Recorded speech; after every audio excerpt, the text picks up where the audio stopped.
Hi, it's Dwyer, gamblersadvisory.com, dwyervip.com. Remember, the opinion you should follow should be your own. Just consider this video to be a second opinion from a complete stranger online. Now, I'm sure I'm going to be off my game in this video because, as many of you know, I prefer wearing sweats, casual gear and stuff like that. But this is the middle of a work day. So here I am wearing a shirt and tie. Don't get too carried away with it. You won't be seeing me in a shirt and tie too often, right? As I like to say, I only like to wear a tie at a wedding, at a funeral, or if I'm on the job. Well, anyway, look, I have the deepest respect for fighters, right? In my opinion, fighters as a group are underpaid. Right? They're underappreciated. They're risking a lot. In American football, we're just finding out about CTE, brain injury. Right? In boxing, it's commonplace to have former fighters who were great fighters with slurred speech. Right? We don't even get to hear from the guys who weren't great fighters, who got hit in the head a lot, and who might not be themselves. So I recognize the danger. I do believe that the men who enter the ring are special. Right? But there's a but. Right? This is the gambling part of the internet. Right? This is the rough neighborhood part of the internet. I'm not trying to sign fighters. I'm not trying to get interviews with fighters. Although, when fighters contact me, I have an open offer. Right? If any fighter feels anything I've said in a video is unfair, you could post your own YouTube video on your own account, send me a link, and I will play your video on my site unedited, without comment, right? No one takes me up on that offer. But suffice it to say, I'm not here to get interviews with fighters, right? No one here has ever seen me interview a fighter. That's not my deal. In sum, I'm not trying to placate fighters, right? I'm just trying to call it as it is. So, because much of the media is trying to get interviews with fighters, they're trying to get access. Right? They're trying to make fighters feel comfortable with them, something I'm not trying to do. Right? Here online, we have more freedom to be brutally honest. Right? To just say it like it is, because I'm not trying to get anything from any fighters. Right? I have my own life. So, Robert the Ghost Guerrero. He's now in his 30s, and let's face it, folks, he's slipping. Right? He's been knocked down in 2 of his last 3 fights. Right? The Aaron Martinez knockdown was bad. He got off the canvas. He got a split decision that easily could have gone to Aaron Martinez. Right? Guys who don't have his skill level. At least not the skill level he had in his prime. Guys like unbeaten Danny Garcia are now able to fight him over 12 rounds and get decisions against him, right? Have a lot of respect for Danny Garcia. I'm not trying to get an interview with him either. Danny Garcia strikes me as a very good mid-range hooker,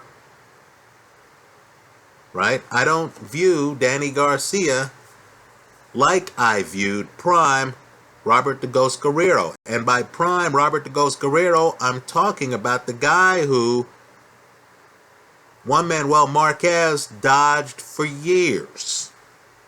Right? Look that up. When the Ghost was his mandatory contender. So, the Ghost really isn't the elite fighter he once was. Even the fights where he's won against world-class competition. Right? The Andre Berto fight. Folks, revisit that film. That's a shootout. Right? Berto is in there firing away and he's landing. Both guys look like they've been in car crashes. I know officially, we say, hey, Guerrero won the fight. Now, I'm not saying he didn't win the fight. But unofficially, you understand that unless fights like that are for big-time titles, both guys really lose a fight like that. Right? Because those are the kind of fights, quite frankly, that shorten careers. Right? It's great for the viewer. Not so great for the boxers. Right? The Carmagay fight, same thing. Now, Carmagay, I'll agree, he's underrated. Right? He's underrated. I personally feel he's better than Jesus Soto Caras, right? Who fought to a draw with him in the first fight. I like Carmagay in the second fight. We'll deal with that fight in a different video.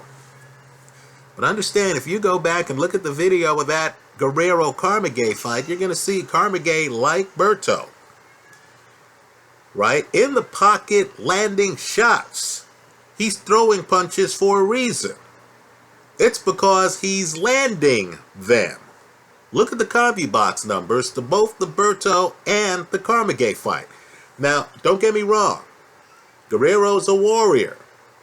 Guerrero beats both guys. Right? But again, he's taking a lot of punishment. Isn't he?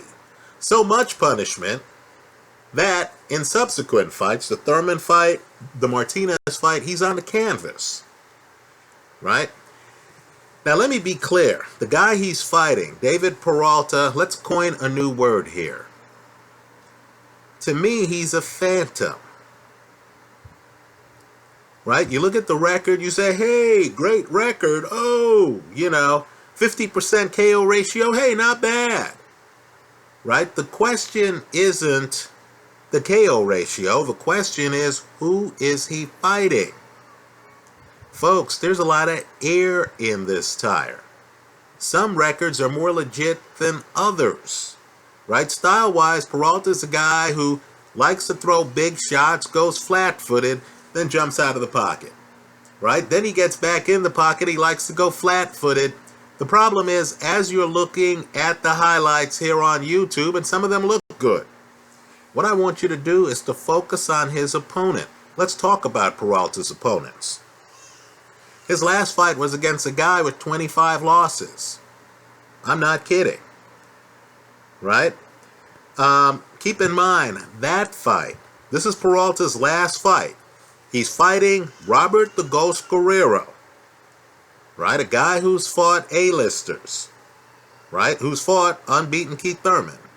Who's fought unbeaten Danny Garcia. Right? Whether I think Danny Garcia is a complicated fighter or not. Right? He's fought Andre Berto, who used to be a champion. He's fought Floyd Mayweather. Right? So understand, Guerrero has fought A-listers. Right? The best in boxing. Any guy, quite frankly, who's fought Thurman and Garcia, you can't claim is out there looking for soft touches. Until now. Right? Peralta's last fight, an 8-rounder against a guy with 25 losses, and that fight goes the distance? Let's look at the fight before that. Did you know that he actually lost that fight to a guy with 7 losses? That fight was a 10-rounder. By the way, this Guerrero-Peralta fight's only a 10-rounder. Right? The last 10-round fight Peralta had, he lost. And he wasn't fighting Robert Guerrero, Keith Thurman, Danny Garcia, Floyd Mayweather.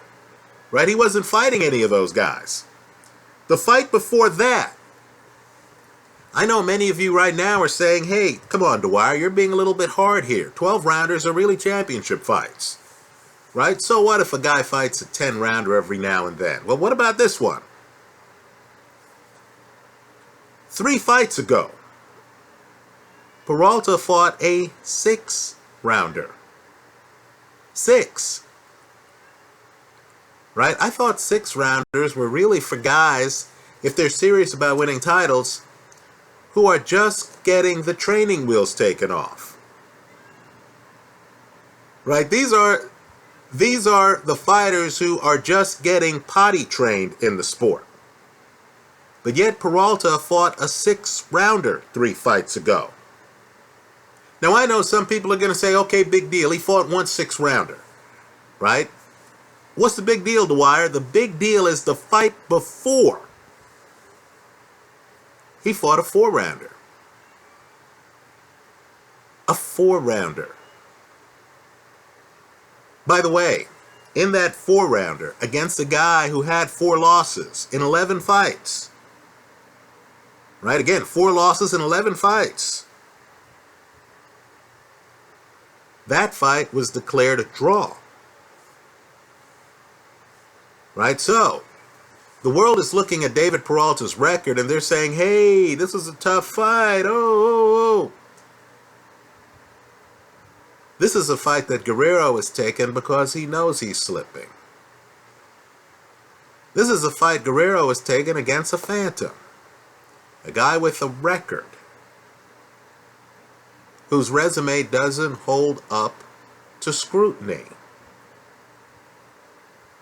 Right? It just doesn't. Right? Let's be fair here. I hope all of us would cast a skeptical eye on any elite fighter who suddenly is fighting guys who recently had 4 and 6-round fights. Right? Whose last fight was against a guy with 25 losses, and think about it. That fight went the distance. I don't view Peralta, and I don't believe you should view Peralta, whatever the highlights look like, as elite competition for Guerrero. Right? If the Ghost has a hard time with Peralta, right? If he does, if we see Peralta looking like Andre Berto did against the Ghost, right? In the pocket, landing shots, trading, right? Karma Gay, right? In the pocket, landing shots, trading, shootout, right? If we see Peralta looking like that, right? If we see Guerrero hitting the canvas like he did against Martinez, then you'll know the bloom is off the rose. That Guerrero is in that part of his career where he's thinking about just a few more paydays to help put little Junior through college, right? To help his family remodel the kitchen. You know the way it is. You see these cop shows and there's always some cop who's what? 1 month away from retirement. And of course that guy doesn't want to, go on the tough cases, right? That serial killer case. Hey, I'm a month away from retirement. I don't want to, risk my health, my life on some serious case when I'm looking at a retirement and stuff like that. If Robert Guerrero has a big problem with David Peralta, who, whatever his record, right, isn't an elite fighter, then you'll know that it's over for Guerrero. And I mean over. Right? I know we just went 12 rounds with Danny Garcia. I'm just telling you, old-timers know that a few years ago, that version of Guerrero wouldn't have allowed Garcia to go the distance. Right? So, and I understand there are Danny Garcia fans out there. I know I'm going to hear that I said Rod Salka would do well against Danny Garcia. Fair enough. You'll know that I've been a bit of a skeptic on Danny Garcia for years. Right? Not trying to censor you. Go ahead and leave your comments in the comment section to this video. But I'm just telling you, when I see a guy who used to be a master having a problem with guys who, quite frankly, he should be doing better against, and when I see a guy who was a master hitting the canvas, having to get off the canvas in multiple recent fights, right? That's when I know this master is getting a little long in the tooth. right? And Father Time is now knocking on his door. Don't get me wrong, Father Time is going to beat all of us. I'm just telling you that in boxing, guys can get older awfully fast, right? Let's shift gears. The bet I'm recommending in that fight, by the way, is simply Guerrero to win the fight, right? It's simply a Guerrero win. Trust me. If I thought this was prime Robert the Ghost Guerrero, I'd take him by KO. Right? He's fighting a guy again who got a draw in a 4-round fight to a guy who had 4 losses. Right? He's fighting a guy who just finished fighting a dude who had a below 500 record and 25 losses and couldn't stop him. Right? So prime Guerrero, I would say Guerrero by KO. I have my doubts on whether prime Guerrero still exists. Right? So I'm simply saying I like Guerrero. I expect Guerrero to win this fight. I'm not going to fool around with props. Let's shift gears. Football. I'll discuss this game in a little bit more detail on my Dwyer Sports Betting YouTube page here. But week 1 of the NFL. On the road. If you're going to give me a choice between a team, no matter how distinguished, a team with a new quarterback, right? Brand new quarterback.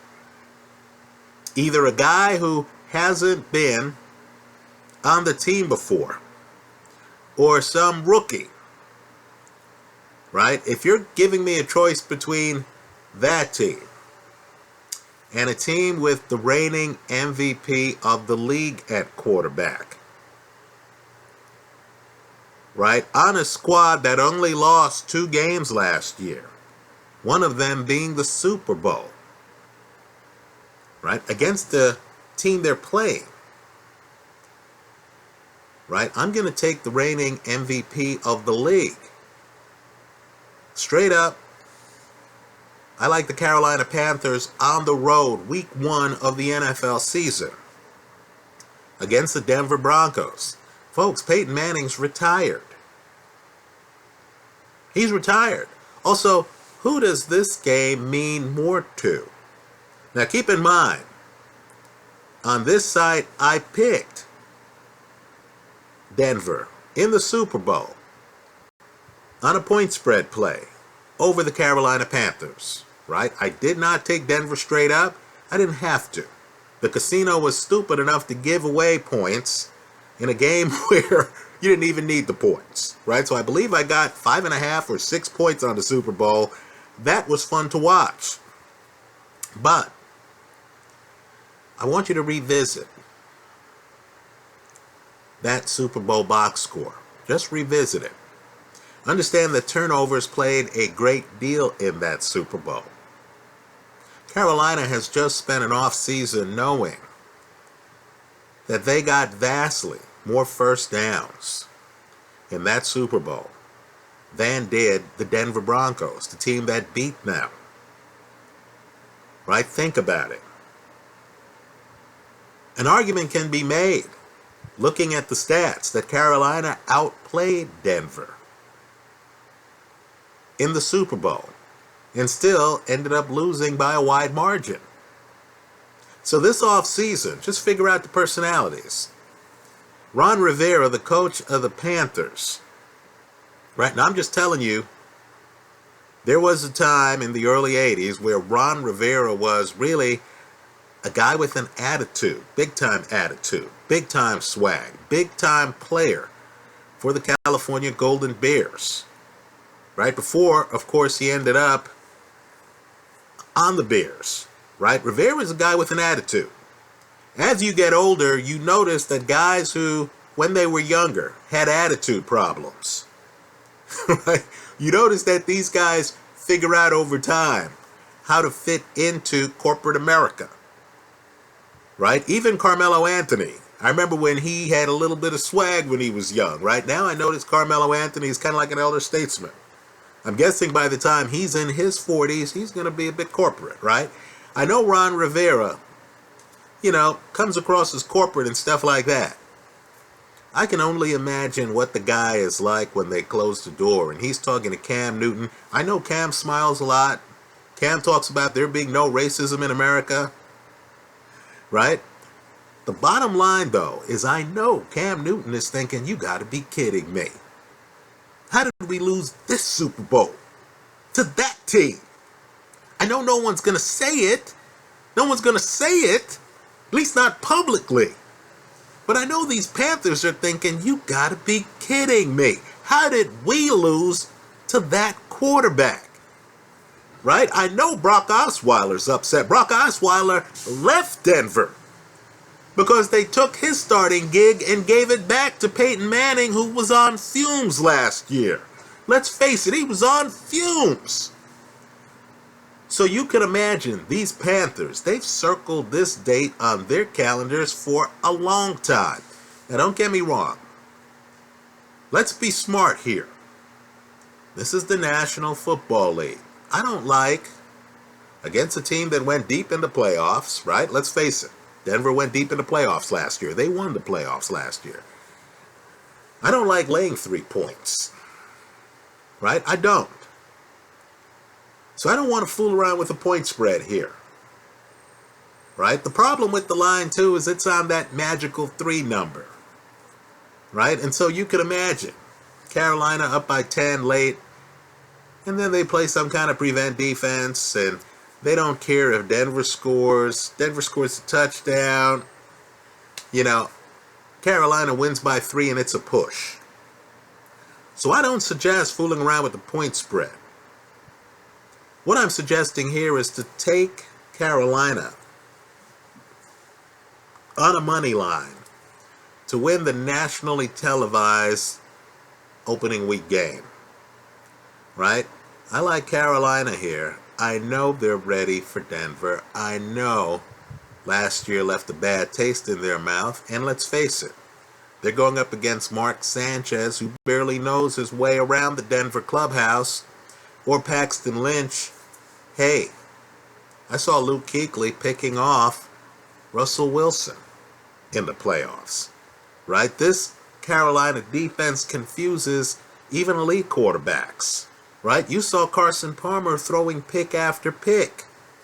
Right? If this Carolina defense is roughing up elite quarterbacks in this league, and yes, I consider Wilson and Palmer to be 2 of the best, right?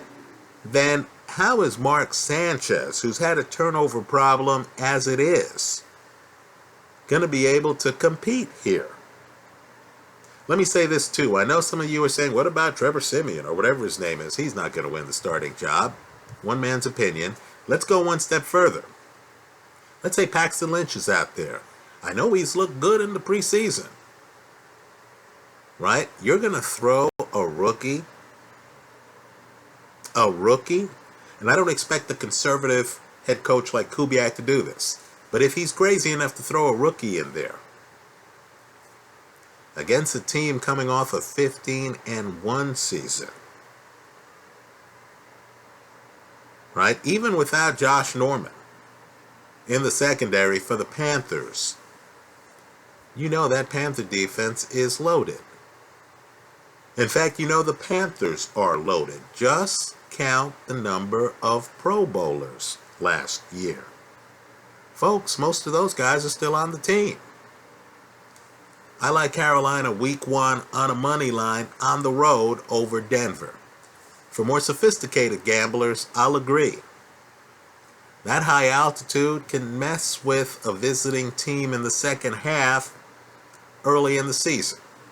Right? Carolina's going to, go to Mile High, and they're going to say, oh my God, where's the oxygen? Right? So what you might want to do to capture the moment is to take Carolina in the first half. If you're sophisticated, better. Take Carolina in the first half of the game straight up. Right? Because the second half is when you have comebacks and altitude issues. Anyway, that's how I see it. Let me hear from you. I hope you leave your comments in the comment section to this video. Thanks for stopping by.